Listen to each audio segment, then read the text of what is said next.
Servus.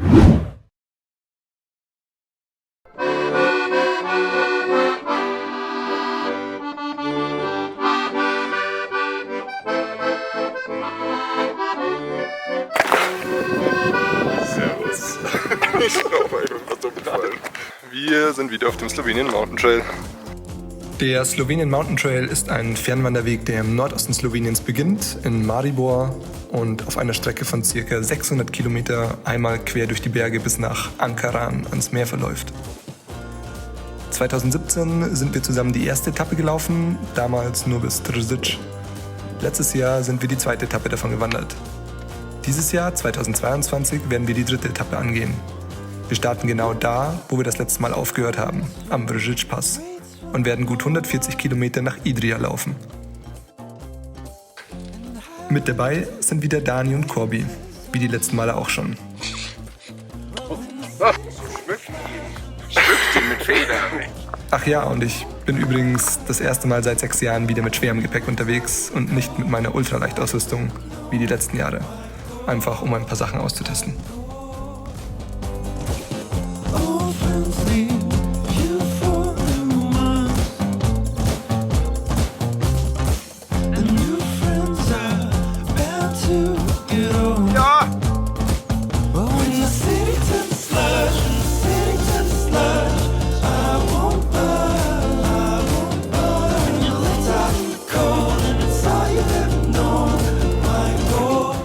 Wir laufen vorbei an der Soča-Quelle, einem kristallklaren und türkisblauen Fluss.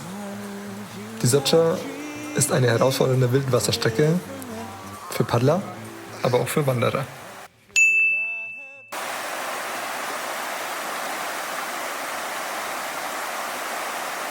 It was at this moment that he knew. He fucked up. Oh fuck, eine Brille! Ich habe gerade meine Brille am Soča River verloren. Wir waren so im Norden so ein bisschen. Und ja, die Strömung war noch schneller als erwartet. Und jetzt hat sie der Fluss. Jetzt muss man halt schauen, wie es weitergeht. Schauen wir mal.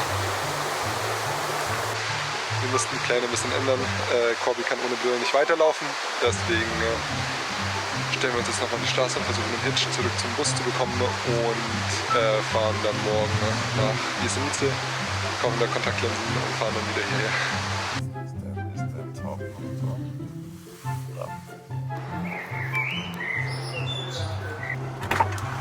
Ich kann wieder sehen.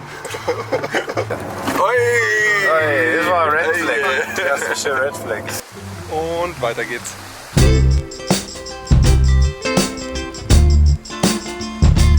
Da wir zum ersten Mal im Frühling in Slowenien unterwegs sind, sehen wir diesmal viel mehr Pflanzen in ihrer Blüte.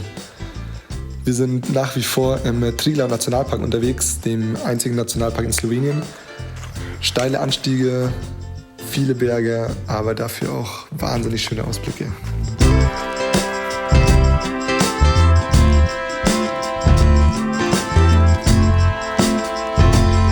Nach einem langen, beschwerlichen Anstieg sind wir jetzt hoffentlich bald oben bei den 7 Triglav-Seen.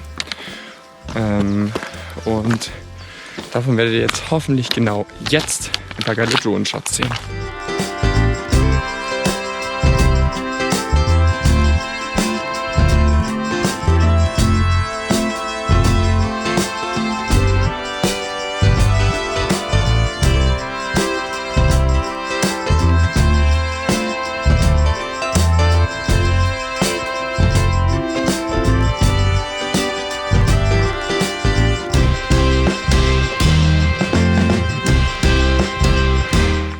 Höchster Pass geschafft. Vor uns und hinter uns kommen jetzt gerade die dunklen Wolken langsam in die Berge. Deswegen müssen wir jetzt schauen, dass wir ein bisschen Strecke machen. Dann schlagen wir irgendwo das Zelt auf. Aber es ist so schön. Schau mal die Berge an, hey. Schon ziemlich geil.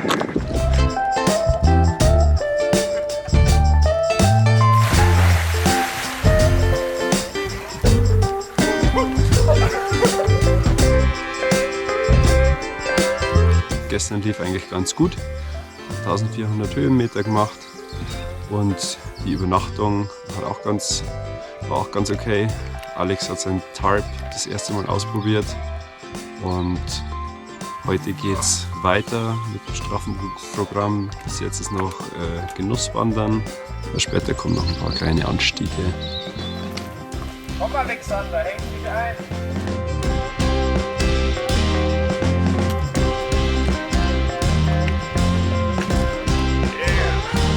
Yeah!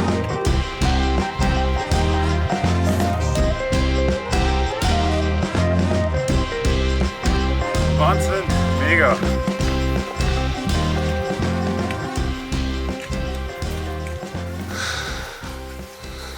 Diese Steine haben schon viel erlebt. Sie wurden, weil überall Brennnesseln sind. Ein Storch!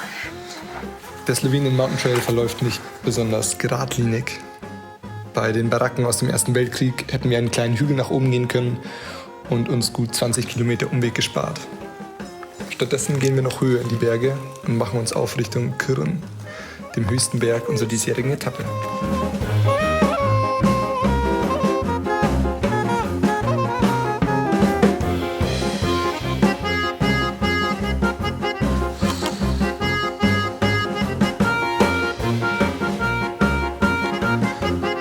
Corby macht einen Powernap auf dem Weg nach oben. Der ist fertig. Der hat sich wieder völlig verzettelt. Ist wieder voll. Der Kirn ist ein sehr geschichtsträchtiger Ort. Hier verlief im Ersten Weltkrieg die Front zwischen Italien und Österreich-Ungarn. Die Berge sind übersät mit alten Militärwegen und Bunkeranlagen. In den 12 sehr verlustreichen Isonzo-Schlachten ließen rund 1,5 Millionen Menschen ihr Leben. Heute haben die früheren Wege der Soldaten erfreulicherweise eine andere Funktion und so müssen wir dank ihnen nicht zurück ins Tal absteigen, sondern können weit oben in den Bergen bleiben und die Ausblicke genießen.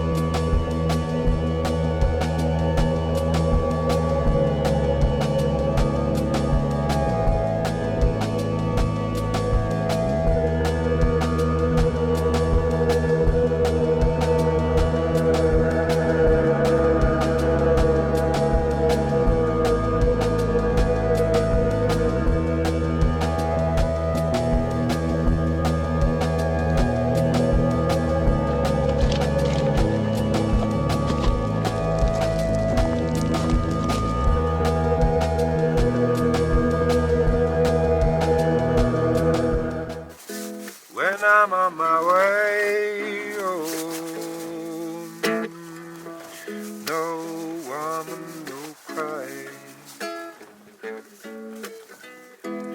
no woman, no crying, no woman, no crying, no woman, Schlaft gut. no crying.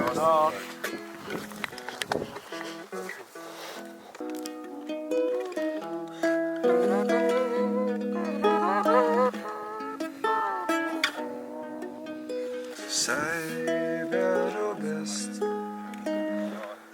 es ist noch nicht zu spät. Naja, wo sind wir? Was machen wir? Wie geht's uns? Wasserstand, Luftdruck. Wir gehen jetzt da so 90 Grad Strecke hoch. Schaut aus wie ein früherer Erdrutsch. Und wer ist an allem schuld?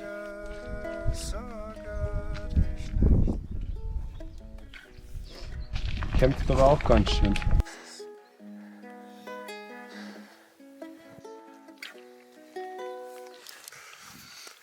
Jetzt wird es richtig gut. Wir gehen hier rauf auf den und dann hier jeden Gipfel einzeln nacheinander entlang. Es wird so gut!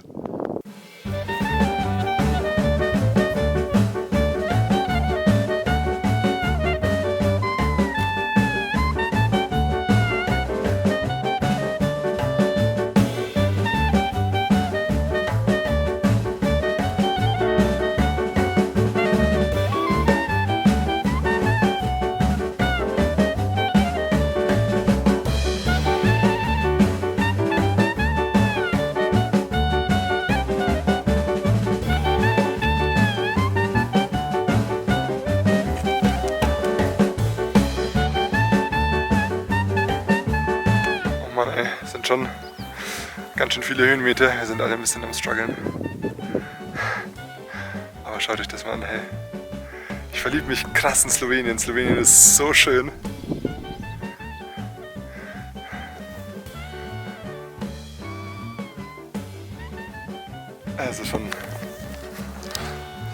Es ist schon abartig schön, hey.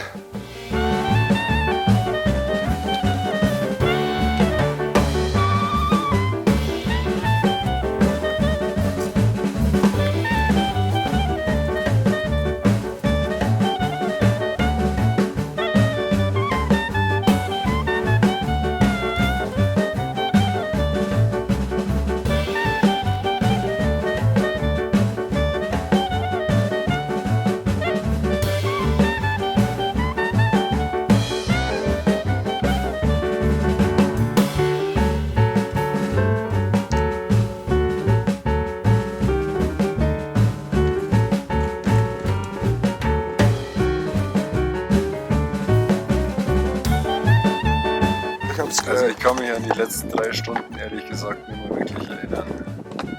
Nur noch Autopilot. Aber ansonsten alles gut. Sagen wir es, wie es ist. Wir haben uns komplett verzettelt. Wir haben noch knapp 3 Kilometer und dann sind wir da. Wir freuen uns so auf den Kartoffelstand, weil es wird so geil. 14 Stunden waren wir letzten Endes an diesem Tag unterwegs. Wasser ist in dem Teil der Berge recht knapp, weshalb wir eine längere Strecke in Kauf nehmen mussten, um an der nächsten Hütte anzukommen, was nicht ganz einfach war. Geschafft. Wir waren extrem froh über das gute Essen, den Tag danach mussten wir allerdings etwas langsamer angehen. Mit dem Abstieg von der letzten Hütte, Srna Prst, verlassen wir nicht nur den Triglav Nationalpark, sondern lassen auch die hohen Berge Sloweniens endgültig hinter uns. Es geht in die deutlich flachere Hügellandschaft. Hier erwarten uns unglaubliche Almwiesen und grüne Weiden. Wir könnten die Zeit zu dritt nicht mehr genießen. Wir singen den halben Tag, machen Quatsch und genießen die Natur. Allerdings warten im Süden auch Zecken und mehr Zivilisation auf uns. Es geht vorbei an alten Gehöften auf verschlungenen Wegen, immer weiter Richtung Meer. In der letzten Woche sind uns lediglich 4 andere Wanderer begegnet. Die slowenischen Berge sind zu dieser Jahreszeit nur sehr spärlich besucht.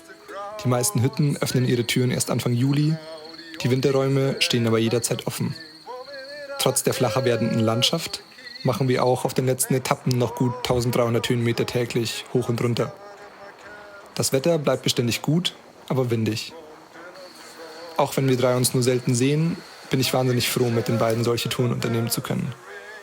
Innerhalb kürzester Zeit sind wir wieder ein perfekt eingespieltes Team. Neue Insider entstehen, das Wandern und die schönen Abende zusammen werden zum reinen Genuss.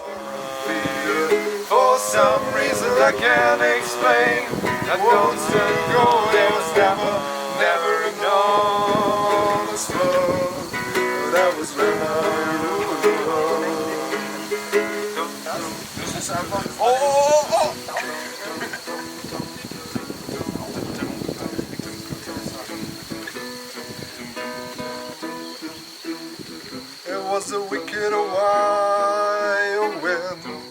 Pull out the doors that let me in. The shadow windows and the sound of the drums. And people couldn't believe what I've become. Revolutionary sway. For my hand on a silver plate. I'm just a wicked wind. Oh, what I wanna be king. I hear Jerusalem bells ringing, Roman cavalry choirs singing. Be my mirror, my sword and shield. Hier geht's in die falsche Richtung, ja? Missionaries in the foreign field. For some reason I can't explain. I know St. Peter will call my name, never knows.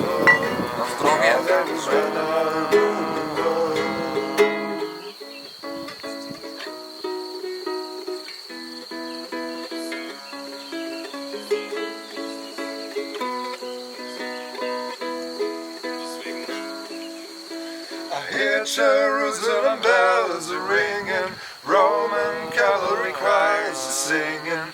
Be my mirror, my sword and shield, missionaries in the foreign field. For some reason I can't explain, and no St. Peter will call my name, never knows why. Sportlich war diese Etappe sicherlich die anspruchsvollste, aber dafür war sie landschaftlich für mich die beeindruckendste. Und wenn ich wieder eins auf dem Trail gemerkt habe, ist, dass aus jeder noch so chaotischen Situation eine richtig gute Geschichte für zu Hause wird. Eins ist klar, solange wir als Dreisiedlerkrebs unterwegs sind, kann uns nichts aufhalten. Cool. Ja, war nice.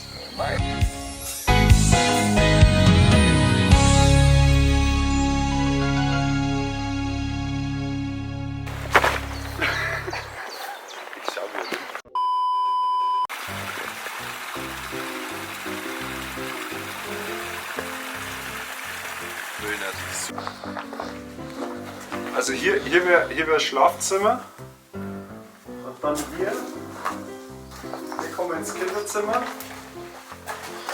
Das ist ein bisschen finster, aber da müssen wir noch, machen wir vielleicht noch ein Dachfenster rein oder so.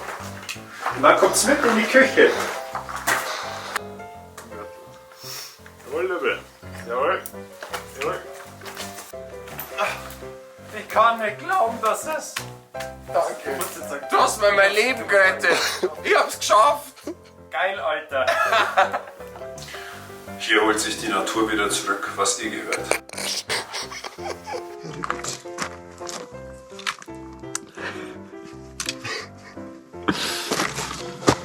Daniel, komm, zieh die Hose an, dann packen wir's. Mach die Zigarette aus, Daniel. Gib mal einen Wodka her. Ich halte seit 1 Minute 30 drauf, dass es endlich losgeht. Oh! Oh, das fühlt sich nicht richtig an. Das fühlt sich wirklich nicht richtig an. Ah, es geht schon, Man muss ein bisschen eingrooven. Es ist ja schon so, nach Luft. es ist ja schon so, dass Ultralight in erster Linie darin besteht, dass man halt wen anders dabei hat, der den Rest nimmt. Eigentlich war das immer der Corby, aber jetzt bin's halt ich. Ich spiele nicht mehr mit. Ich mach den Zirkus jetzt nicht mehr mit. Nicht mit mir. Kaum ist der Corby mal Ultralight unterwegs, hat er schon Überwasser. Ich sollte schon lange im Sauerstoffzelt sein, aber ich stehe immer noch hier. Und das macht mich froh. So schön! Gib mir eine Hand. Oh, beweg! Hey. Ja, kommt's jetzt.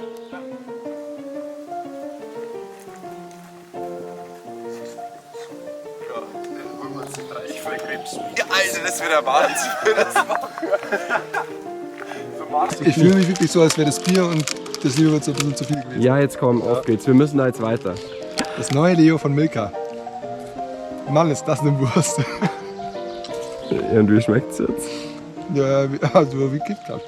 Hey, als du telefoniert hast, ist die ganze Zeit irgendein Marder rumgesprungen oder so. Da haben wir gedacht, jetzt packt er dich gleich. Wirklich, auf dem Weg, wo du runtergelaufen bist, zwischen mir und dir war dazwischen der Marder. Ich hätte dir nicht helfen können, wenn er dich anfällt. Da war ein Weg abgeschnitten.